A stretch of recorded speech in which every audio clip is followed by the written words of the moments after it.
We like to extend our sincerest gratitude, our deep appreciation for all of these amazing presenting sponsors that you see right in front of you on the screen. These are individuals, these are not just individuals, they are companies made up of very dedicated individuals that are here for you. And I mean that. They're not really here for us in the show. They like us, but they love you and they are in your corner to lift you up, lean in and support your cause in your mission across the globe. So go check them out, give them a like and some love, follow them, and make sure you stay tuned because every presenting sponsor is on our show on a monthly basis. And so they share their tips and expertise of the sector and how it relates to you. So I'm thrilled to be here with you, Julia Patrick, CEO of the American Nonprofit Academy. And I am Jarrett Ransom, Julia's nonprofit nerd, but also your nonprofit nerd, CEO of the Raven Group. And today's guest, as I alluded to, I've been following Sarah on many social media platforms, but Sarah Willey joins us. And I'm so excited to have you. So I know that I've seen you with Stephen Shattuck of Bloomerang. I think I've seen you with Heather Burright, which has been a guest of us. There's some YNPN Phoenix friends that I know that you're also connected to, Sarah. So we are so thrilled to have you today on the Nonprofit Show. Welcome. Thank you. I'm so excited to join y'all today. Well, we are really excited to have you. I have to say, I'm personally excited to have you because this has been one of my big things, is to really understand the impact of social media as it revolves around specifically not just my business, the American Nonprofit Academy, but the Nonprofit Show. And so we wanted to invite you on today to talk about conducting a social media audit. I think too many of us are just trying to do whatever we can to get heard and to get stuff out there. And then we don't really have an idea of what it's doing and what the impact is. And so we're really excited to hear you kind of give us some insider tips. So thank you for taking time today. Julia, that was a deep sigh when you mentioned social media. You're like, oh, there's a lot to take in. So I know Sarah's going to help us with that, but I feel that way too. And I'm sure many of us have this sigh. So maybe we should all just release this big sigh. I know, me too. And that was awful. I think I just revealed my sense of this by that. Okay. So why audit ourselves? Sometimes we hear that word audit and it seems negative. I think audits are positive. So I think this is a mind shift.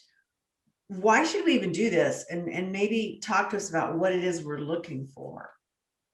Yeah, I think that the word audit can be really scary, right? We think about, you don't want your taxes audited by the IRS. It could be terrible, right? But in this sense, I really think that what we're looking at is wanting to have data that we can use to inform our decisions. I am a big, big believer in that in all aspects of my life. So I work as a fundraising consultant, and I'm very interested in having data that I can use to define whether or not what I'm doing is working for my clients. And I'm also I'm studying business administration as a doctoral student. And so I work with data in other ways frequently now, conducting research into the nonprofit sector specifically. So I think when it comes to social media, if we have data that can speak to whether or not what we're doing is accomplishing what we want it to do, then we can have a much better level of success, and we can narrow our focus to what works and not get pulled in so many directions that we end up in that sort of big size space where we feel overwhelmed. So that's why data audits are so exciting to me. And I think, they can be done independently within our organizations. And it's also something that an expert can come in and help provide. So we can talk a little bit more about the different ways to do that. But audits are exciting. They help us focus. Yeah, I do think they have that scary word of an audit, even we're a financial audit for our nonprofits and many organizations are that's so expensive. So, kind of looking at the word and what it evokes by way of feeling. exactly. It's so interesting. I also, I have so many questions for you. First of all, yay team on being a doctoral candidate. I'm so proud of you. We need more people like you doing this type of work and then reflecting it back to the nonprofit sector. And so I'm just giving you two thumbs up because that's just awesome. Yeah. Me too. That's 4. Yeah, four thumbs up. So talk to us then a little bit more about this whole concept and what it means to actually conduct an audit. I mean, what is the process? And I'm assuming, are we doing this all at the same time for the social media outlets that we might be engaged with? Or are we, doing Instagram one month and then we're doing, LinkedIn another month and Facebook? Or what's your sense on that? Yeah, I think that, again, audit sounds like a sort of one and done thing. And I think it goes back to what Jarrett was saying about board retreats and kind of changing the language and the frame of thinking of that as a process that's ongoing. And I think it's the same way with an audit. It's not something you do once and put on a shelf and you're done. It's something that has to be repeated so that you adjust as new data occurs, as you get new trends. If you change what you're doing based on what one audit says, you're going to have to later do another audit to see if it's working how you thought it would. So I typically do an audit of all channels, whichever channels are relevant for the organization in question, once a quarter, I think is a good practice. And you do all of them at once, one big audit, and then set new goals that drive you through the next 3 months, and then recheck and do another audit. That I think is the best practice that works really well. Some do it maybe just twice a year, even just once a year. Depends on how involved and detailed your plans are. But I think quarterly is really awesome because it really keeps you on track. And it's much easier to set a 3-month goal than a 6 or 12-month goal. Right. I love what you just said. And that's just so super powerful. Figuring out where you want to be and then going back in and reappraising or reassessing what has transpired with these tweaks or changes, and then making adjustments. Mm-hmm. Amazing, amazing. I love it, love it, love it. And again, you're saying to do this quarterly. I love it as a quarterly practice. Yes. So that you can really keep track of, things may be changing external to you. So it's good to keep on top of noticing those things affecting you. And hopefully you're changing things internally because you're adjusting to what the audit showed you to do. And so you need to know whether or not that's taking you the direction you want, or if it is having a consequence you didn't envision. So what would those adjustments look like? Are you talking about major changes, or are you talking about super minor, or just a combination?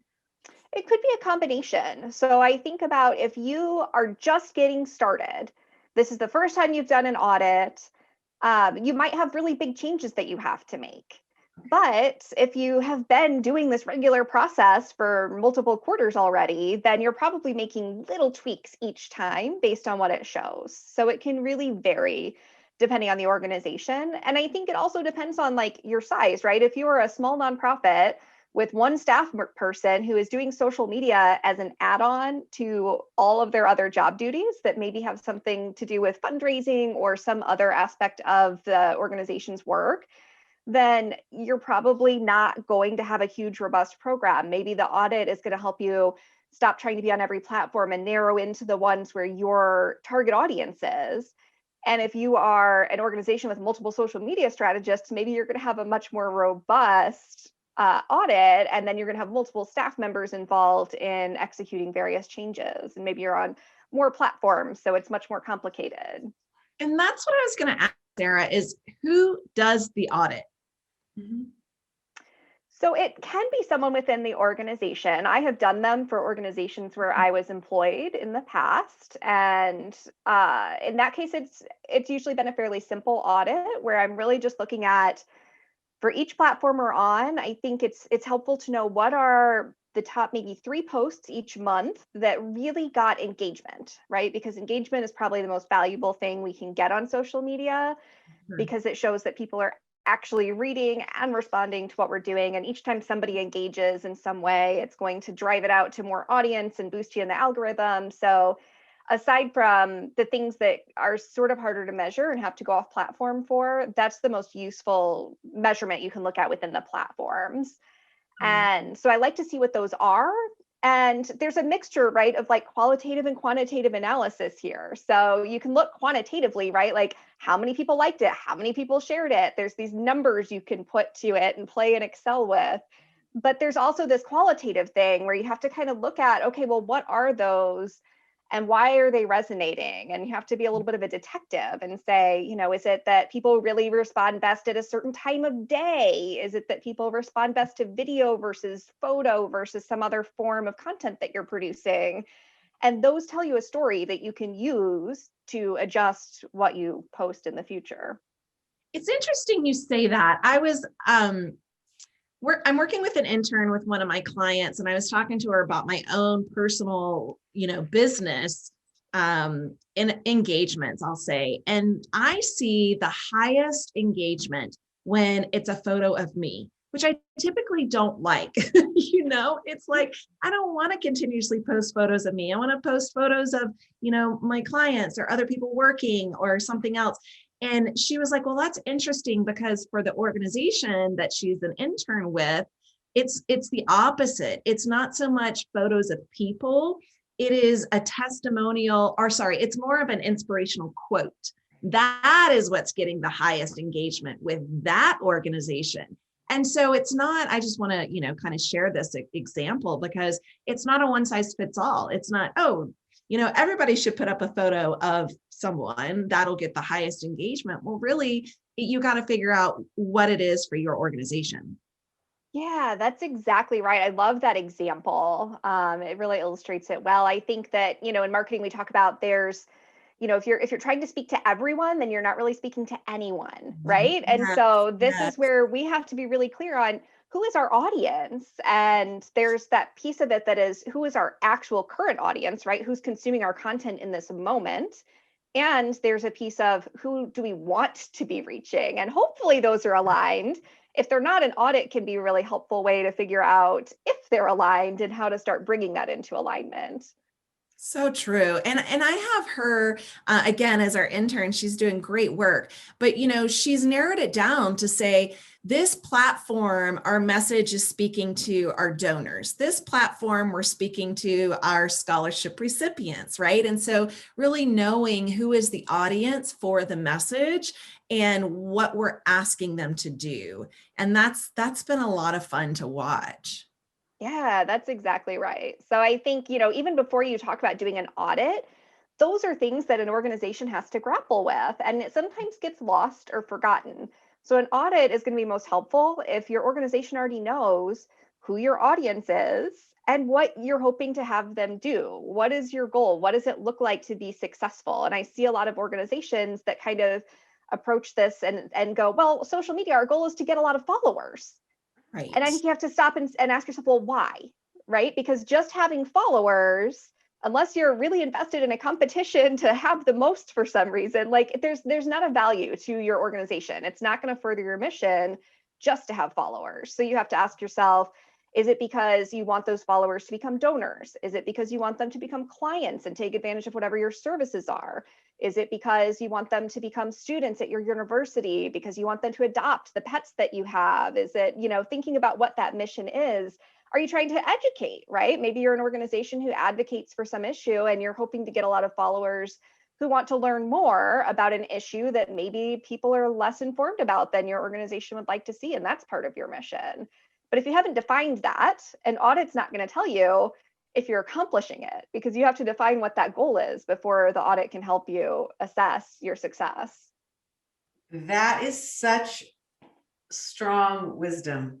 And I think a lot of us in the nonprofit sector, we don't take the time to do that. And I'm wondering, to your point, Sarah, will an audit help us determine what it is we should be tracking? Or is it really is, are you advocating that we need to kind of come up with these, silos or buckets of, information engagement profiles, if you will, before we move in that direction? I don't think you have to have a big detailed plan before engaging in an audit, but I think that you have to, at the very base, be able to say, our primary goal is to attract donors. Our primary goal is to attract program recipients. Our primary goal is to educate. Whatever that is, there's not a right or wrong answer, but you need to at least have that piece. And then the audit can help you start to refine how exactly who is that audience then. When you say you want a donor, right now, who's donating based on your social media, or who is there that could become a donor that's engaging with your social media, so that you can start to plan your fundraising tactics to reach those people that you've identified are following you. You know, is it predominantly people of a certain gender in a certain location, or who have certain other, there's all kinds of interesting things that exist in the data that you can research and find out, you know, who's following you, what age are they, do they have children? Do they, you know, what are these different pieces of their life that knowing will help you better target your messaging if you're trying to convert them into donors? So, yeah. Social media is such a conundrum. Like, it is one of the things that I say probably already today. There's been changes in the algorithm, changes in the way it looks. Like, it is a constant change. You know, it's just platforms of change. And, you know, there's TikTok, there was Snapchat, right? But there's so many different platforms. And I'm going to ask you, and this is probably a golden ticket question, right? How many platforms should we be on? Thank you, Jarrett. Thank you. That was in my head to ask. Yeah, it's the elephant in the room. Like, how many should we really be on? Because if we're auditing and we're seeing that there's some really rising to the top and some that are just dead in the water, like, how much energy and effort should we put into these platforms? Yeah, so I'm going to give my favorite answer, and I think it plays to today's theme. It depends, right? I know that's the answer we don't want. We want a clear yes, no, give me this number. But it does depend. When I was a director of development in a small shop and I was overseeing communications and basically anything that wasn't program work, I couldn't have been on every single platform because I had other work I also had to do. And so for that organization, I think I was on 3. Technically, we had 4, but really one of them I didn't do much with. So we had 3 that we were actually active with. And that was because I kept conducting an audit and assessing, okay, well, where do people actually interact with us? We think we want to be on Twitter because that's where a lot of people are. And then we get there and we realize that maybe our audience isn't there. So maybe we step back and stop spending capacity there because there's lots of other things your staff person can spend time doing that aren't social media that are going to have value. On the other hand, I think that there are some organizations that probably can play with things like TikTok that are newer because they have the staff capacity, they have that built in, and because they actually have an audience there and a reason to be there. So it really, I mean, an audit can help a lot. And I think that's one of the reasons it can be helpful to have an external person help you with an audit, because somebody who's not as close to it can really look at, is the ROI there? Because I think when we're close to it and it's our own organization, well, maybe I really enjoy doing that part of my job and I don't really want to give it up, or vice versa. Maybe I kind of hate that part of my job and I would rather be doing something else. And it kind of colors how we look at that data and affects the decisions we want to make. So having that external person come in can help with really saying, well, what actually makes the most sense if we take those emotions out of it, because that external person's not invested in the same way. Oh. Sarah, Wow. let me ask you this, and this is like a 2-part question. One is, how quickly should we be in the nonprofit sector early adopters? You know, is that something that we should think about? And then the other thing is, it seems to me that we are seeing more and more of our work with what we perceive as our corporate partners, from vendors to board members, all of that moving towards LinkedIn and really using that to help broaden that exposure. And so I'm kind of curious as to what your comments are about those two things. And they're somewhat related in terms of being an early adopter, but I'm just curious what your thoughts are on that. So I think in terms of early adoption, what I noticed with the nonprofit sector is that many times we struggle to get the tried and true things right. We struggle to maintain the basics, Yeah. right? And so I would say for an organization that has not yet perfected the basics, it's probably not a good idea to try to early adopt new things. For an organization that's already doing really well with those basic things and has the extra capacity, it can be really fun to go out and try early adoption and see if it's there. I think that that has to be explored again with a clear goal and intention in mind and a way to measure whether or not it's successful, because it can be hard to let go once you've started to dive into something, and you have to know when to pull back and say, okay, that was a shiny new object I don't need to keep following, versus okay, this is actually really working, and building to whatever your next step is using that new tool or adopting that new opportunity. So let's see, you had a second part to that question. Well, Where else LinkedIn, supposed to go? I'm kind of curious. I mean, LinkedIn is certainly not, I mean, it's a going Jesse. It's nothing that is, an early adoption of any capacity. But what I see it changing, it seems like that our nonprofits are really using that to embolden their relationships with corporate sponsors, with Board members. board members. And so, kind of changing how that platform is working. And I'm wondering if you're seeing that as well. Yeah, so I think, LinkedIn is a really interesting platform because there's more of a culture to it, I think, than other platforms. I think when you go to a Facebook or a Twitter, there's subcultures, right? And you choose sort of which parties you're part of and which rooms you're entering. But with LinkedIn, it's already sort of this business space. It has more of a defined focus for the whole platform. And so I think, it depends on your organization, right? There are some organizations that need to just completely ignore LinkedIn because it's not their space.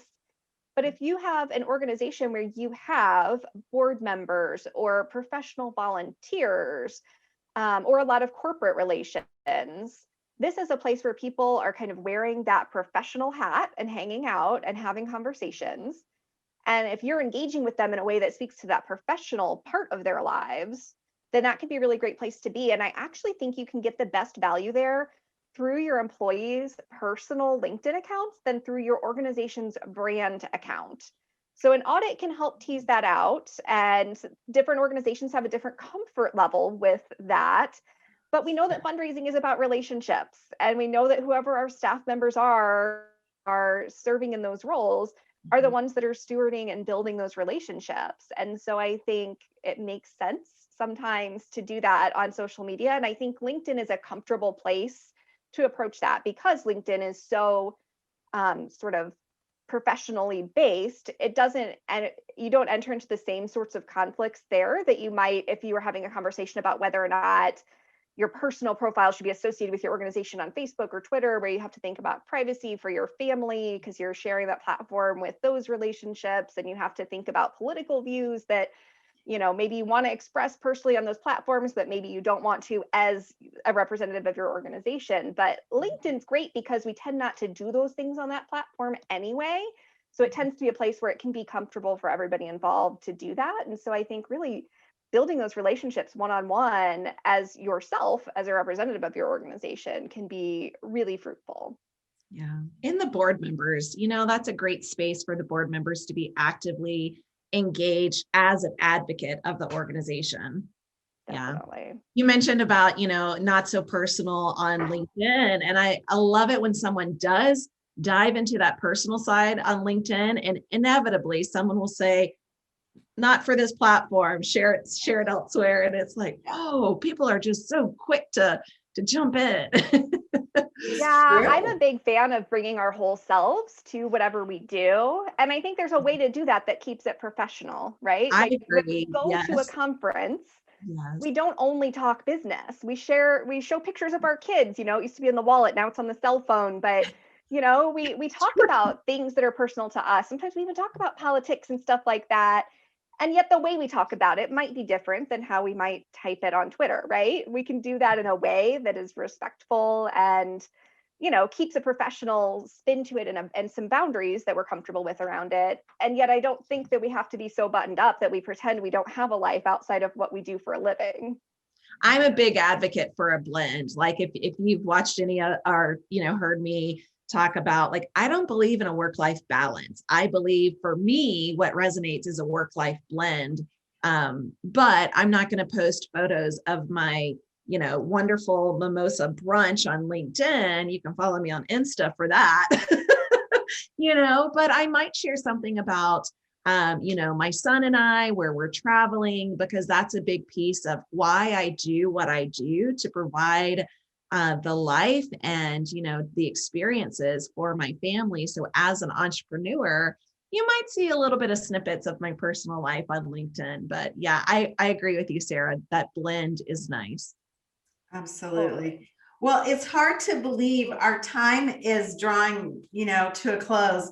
And this was a great way to start the Monday, I think, of this week, because, so many of us, when we look, I mean, maybe I'm speaking for myself, but we look at social media, we're always like, okay, Monday, we're going to, do this, or we're going to recommit or whatever. And so it was really good to hear about this. So I'm super appreciative, Sarah, to have you. And Julia, this is the end. I just realized January, February, March, end of Q1. Yes. So looking at that next audit, if you're doing this quarterly per Sarah, then, you're looking at doing this soon. Yeah, I loved it. And I would have never guessed that was, the cadence with which we should be doing this, but I think it's brilliant. Again, I'm Julia Patrick, CEO of the American Nonprofit Academy. I've been joined by the nonprofit nerd herself, Jarrett Ransom. And Jarrett, we missed you on Friday, but we are glad that you are back here today. Happy to Sarah Willie. Sarah, you are a rock star, and I love all the things that you've had to say. I think we need to touch base with you again and keep getting your feedback, because it's really helped so many of us today. Super exciting. Hey, everybody, we're really excited. We have launched something that I've wanted to do, oh my goodness, forever and a day. The nonprofit show. To do that. Yeah. What? Say that again. Today's the day. You said forever and a day. And so today is the day. Today is the day. Well, I'm a nerd, so I love books. I'm not like a nerd like Jarrett, but I should say I'm more of a geek. I love books, and I'm always thinking about them and going back to them. And so we now have a page on the American Nonprofit Academy website that's just a resource page for books. A lot of these books you will recognize. We've had these authors on the Nonprofit Show to talk about their books, but it's just a one-stop kind of opportunity to figure out what the thought leaders are saying about our sector. So check that out. Again, we want to thank our wonderful, wonderful sponsors. Without you, we would not be here. Hey, this has been just a great, great thing. We're so appreciative, Sarah, that you would come on and talk to us. And like I said, this is where we need to be. We need to be listening and engaging with our donors and our partners and our clients.